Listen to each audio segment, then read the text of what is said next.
بسم الله الرحمن الرحيم. إذا وقعت الواقعة ليس لوقعتها كاذبة خافضة رافعة إذا رجت الأرض رجا وبست الجبال بسا فكانت هباء منبسا وكنتم أزواجا ثلاثا وأصحاب الميمنة ما أصحاب الميمنة وأصحاب المشأمة ما أصحاب المشأمة والسابقون السابقون أولئك المقربون في جنات النعيم ثلة من الأولين وقليل من الآخرين على سرر موزونة متكئين عليها متقابلين يطوف عليهم ولدان مخلدون بأكواب وأباريق وكأس من معين لا يصدعون عنها ولا ينزفون وفاكهة مما يتخيرون ولحم طير مما يشتهون وحور عين كأمثال اللؤلؤ المكنون جزاء بما كانوا يعملون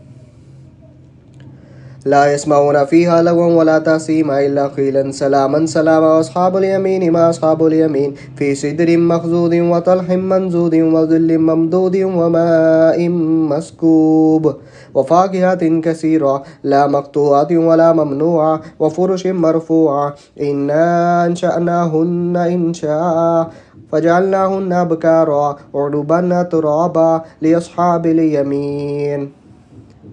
ثلة من الأولين وثلة من الآخرين وأصحاب الشمال ما أصحاب الشمال في سموم وحميم وظل من يحموم لا بارد ولا كريم إنهم كانوا قبل ذلك مترفين وكانوا يصرون على الحنث العظيم وكانوا يقولون أئذا متنا وكنا ترابا وعظاما أئنا لمبعوثون أو آباؤنا الأولون قل إن الأولين والآخرين لمجموعون إلى ميقات يوم معلوم ثم إنكم أيها الضالون المكذبون لآكلون من شجر من زقوم فمالئون منها البطون فشاربون عليه من الحميم فشاربون عليه شرب الهين هذا نزلهم يوم الدين نحن خلقناكم فلولا تصدقون أفرأيتم ما تؤمنون أنتم تخلقونه أم نحن الخالقون نحن قدرنا بينكم الموت وما نحن بمسبوقين على أن نبدل أمثالكم وننشئكم فيما لا تعلمون ولقد علمتم النشأة الأولى فلولا تذكرون أفرأيتم ما تحرثون أنتم تزرعونه أم نحن الزارعون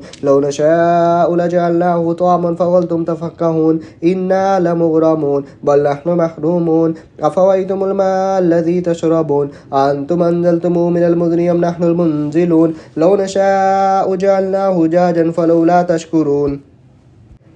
أفرأيتم النار التي تورون أنتم أنشأتم شجرتها أم نحن المنشئون نحن جعلناها تذكرة ومتاعا للمقوين فسبح باسم ربك العظيم فلا أقسم بمواقع النجوم وإنه لقسم لو تعلمون عظيم إنه لقرآن كريم في كتاب مكنون لا يمسه إلا المطهرون تنزيل من رب العالمين فبهذا الحديث أنتم مدينون وتجعلون رزقكم أنكم تكذبون فلولا إذا بلغت الحلقوم وأنتم حينئذ تنظرون ونحن أقرب إليه منكم ولكن لا تبصرون فلولا إن كنتم غير مدينين ترجعونها إن كنتم صادقين فأما إن كان من المقربين فروح وريحان وجنة نعيم وأما إن كان من أصحاب اليمين فسلام لك من أصحاب اليمين وأما إن كان من المكذبين الضالين فنزل من حميم وتصلية جحيم إن هذا لهو الحق اليقين فسبح باسم ربك العظيم.